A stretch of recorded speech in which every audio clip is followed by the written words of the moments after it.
We are here with David Azerrad. He's actually part of the Heritage Foundation, and he's one of the best speakers I've heard when it comes to the idea of the libertarian movement and conservatism, because obviously in culture today, there's a growing libertarian movement, but I generally would consider myself a conservative. So what's really the difference, and maybe which one makes more sense for our nation?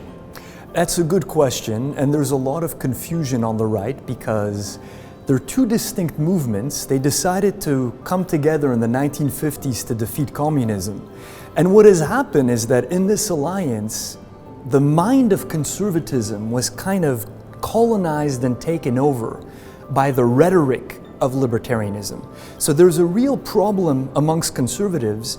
The default rhetorical setting for us is to speak of less government, more liberty. Now, don't get me wrong. That is one component of what conservatism is. Which I kind of like that idea. So do I, especially with the government we have today. Right. That said, you cannot leave it at that.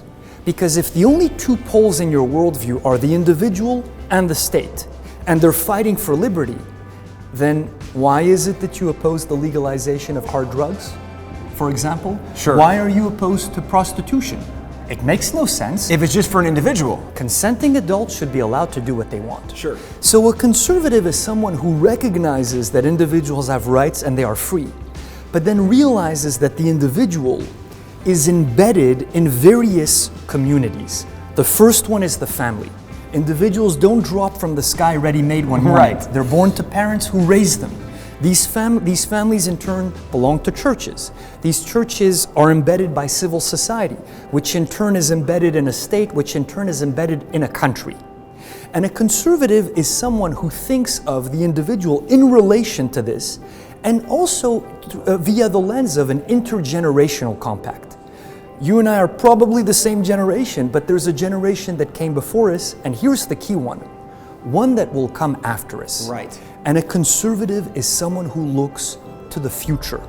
The mission statement for conservatism, I would say, is found in the preamble to the Constitution. It is to secure the blessings of liberty to ourselves and our posterity. It's not just for us. We need to think about how these policies affect the future, the next generation. Okay.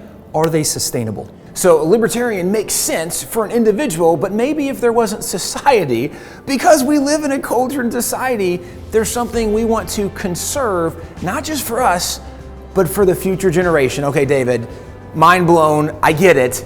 Libertarian, conservative, it makes more sense for culture that we lean the direction of conservatism. Even though we like freedom, part of a conservative mindset, we want to make sure we have something to give the next generation.